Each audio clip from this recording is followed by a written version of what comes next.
she does of any of the other animals, but is not able to explain why.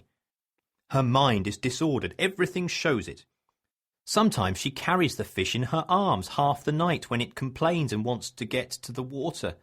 At such times the water comes out of the places in her face that she looks out of, and she pats the fish on the back and makes soft sounds with her mouth to soothe it, and betrays sorrow and solicitude in 100 ways. I have never seen her do like this with any other fish, and it troubles me greatly. She used to carry the young tigers around so and play with them before we lost our property, but it was only play. She never took on about them like this when their dinner disagreed with them. Sunday. She doesn't work Sundays, but lies around all tired out and likes to have the fish wallow over her, and she makes fool noises to amuse it and pretends to chew its paws, and that makes it laugh. I have not seen a fish before that could laugh. This makes me doubt. I have come to like Sunday myself. Superintending all the week tires a body so. There ought to be more Sundays. In the old days they were tough, but now they come handy. Wednesday. It isn't a fish. I cannot quite make out what it is. It makes curious, devilish noises when not satisfied and says goo-goo when it is. It is not one of us, for it doesn't walk. It is not a bird, for it doesn't fly. It is not a frog, for it doesn't hop. It is not a snake, for it doesn't crawl. I feel sure it is not a fish, though I cannot get a chance to find out whether it can swim or not. It merely lies around, and mostly on its back with its feet up. I've not seen any other animal do that before. I said I believed it was an enigma, but she only admired the word without understanding it. In my judgment, it is either an enigma or some kind of bug. If it dies, I will take it apart and see what its arrangements are. I've never had a thing perplex me so. 3 months later. The perplexity augments instead of diminishing. I sleep but little. It has ceased from lying around and goes about on its 4 legs now. Yet it differs from the other 4-legged animals in that its front legs are unusually short. Consequently, this causes the main part of its person to stick up uncomfortably high in the air, and this is not attractive. It is built much as we are, but its method of travelling shows that it is not one of our breed. The short front legs and long hind ones indicate that it is of the kangaroo family.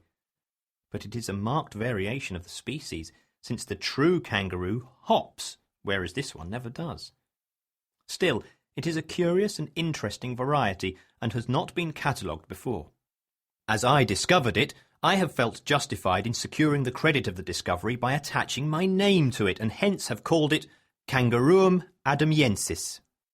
It must have been a young one when it came, for it has grown exceedingly since.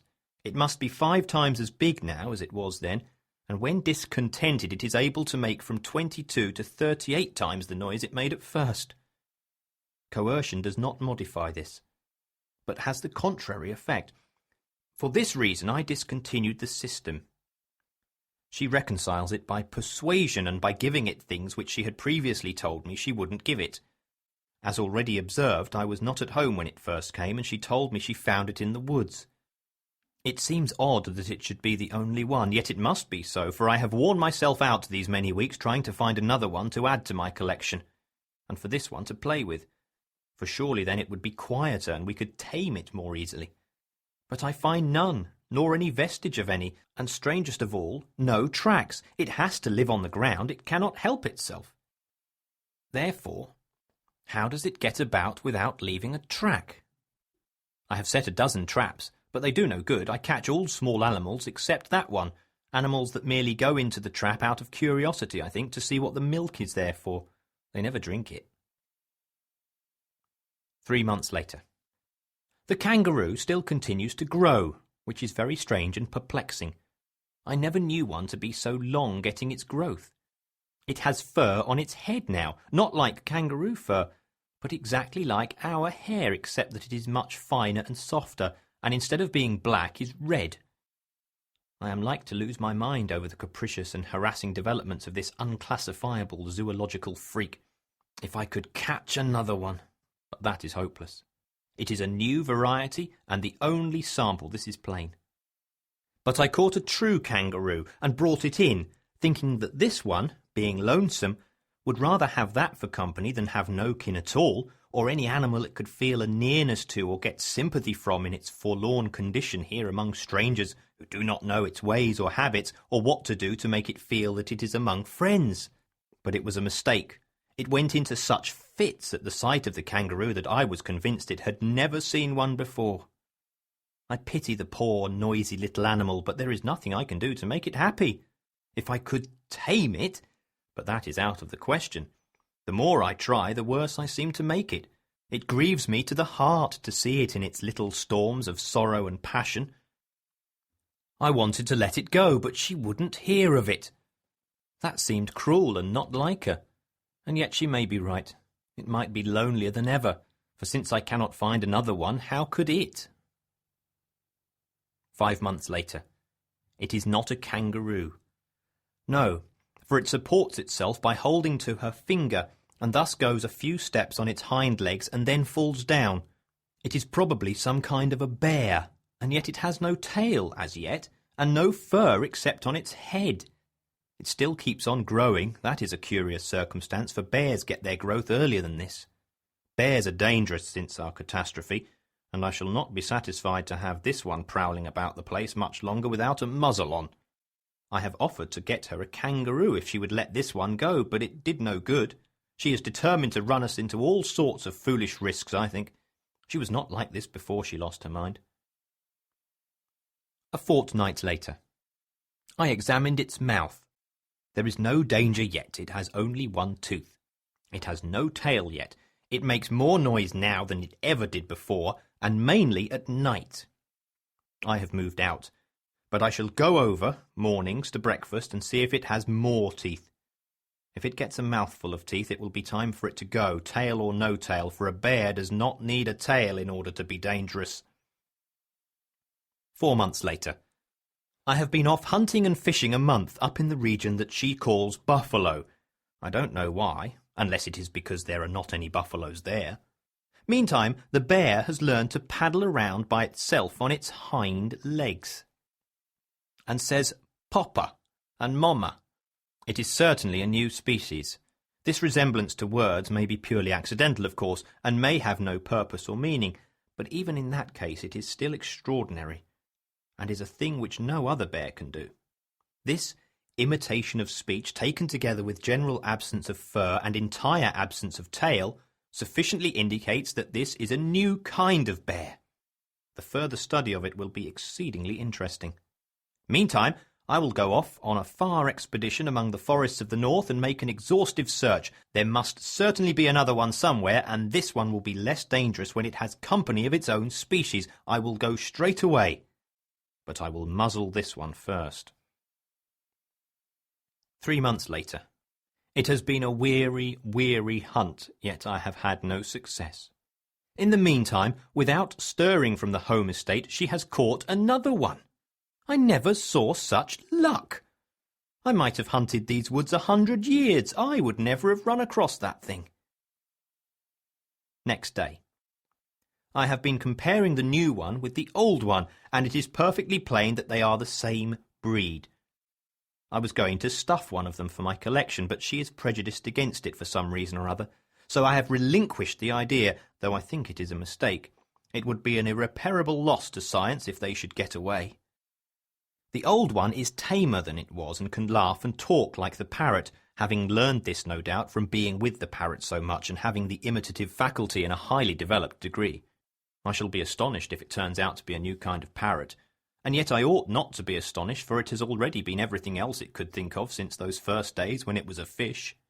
The new one is as ugly now as the old one was at first, has the same sulphur and raw meat complexion and the same singular head without any fur on it. She calls it Abel. 10 years later. They are boys. We found it out long ago. It was their coming in that small, immature shape that puzzled us. We were not used to it. There are some girls now. Abel is a good boy, but if Cain had stayed a bear, it would have improved him. After all these years, I see that I was mistaken about Eve in the beginning. It is better to live outside the garden with her than inside it without her.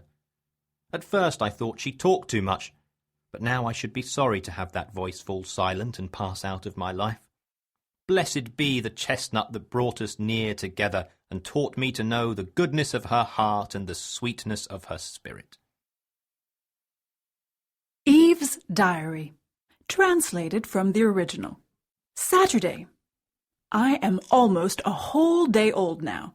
I arrived yesterday. That is as it seems to me, and it must be so, for if there was a day before yesterday, I was not there when it happened, or I should remember it. It could be, of course, that it did happen, and that I was not noticing. Very well, I will be watchful now, and if any day before yesterday's happened, I will make a note of it. It will be best to start right and not let the record get confused, for some instinct tells me that these details are going to be important to the historian some day. For I feel like an experiment. I feel exactly like an experiment. It would be impossible for a person to feel more like an experiment than I do, and so I am coming to feel convinced that that is what I am, an experiment, just an experiment and nothing more. Then, if I am an experiment, am I the whole of it? No, I think not. I think the rest of it is part of it. I am the main part of it, but I think the rest of it has its share in the matter. Is my position assured, or do I have to watch it and take care of it? The latter, perhaps.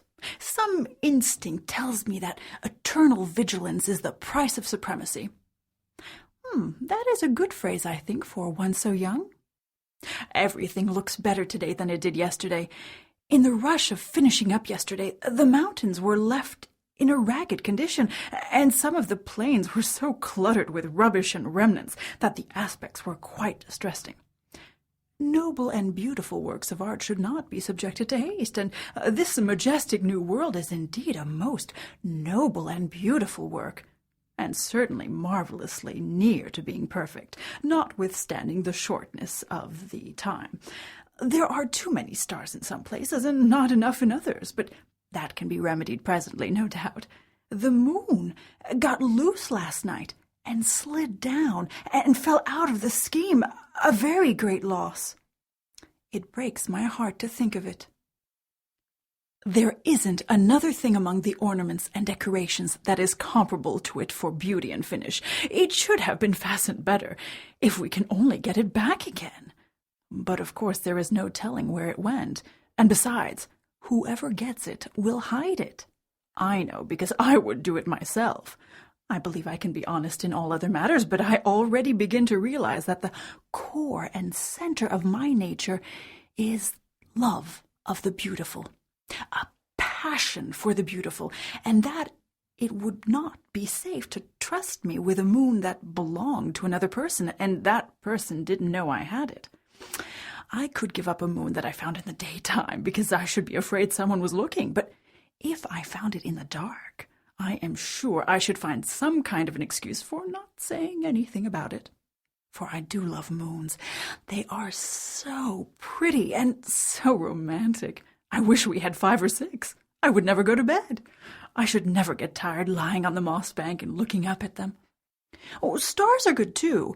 I wish I could get some to put in my hair, but I suppose I never can. You would be surprised to find how far off they are, for they do not look it. When they first showed last night, I tried to knock some down with a pole, but it didn't reach, which astonished me. When I tried clods till I was all tired out. When they first showed last night, I tried to knock some down with a pole, but it didn't reach, which astonished me. Then I tried clods till I was all tired out, but I never got one. It was because I am left-handed and cannot throw well. Even when I aimed at the one I wasn't after, I couldn't hit the other one, though I did make some close shots, for I saw the black blot of the clod sail right into the midst of the golden clusters 40 or 50 times, just barely missing them, and if I could have held out a little longer, maybe I could have got one. So I cried a little, which was natural. I suppose for one of my age, and after I was rested I got a basket and started for a place on the extreme rim of the circle, where the stars were close to the ground and I could get them with my hands, which would be better anyway, because I could gather them tenderly then and not break them. But it was further than I thought, and at last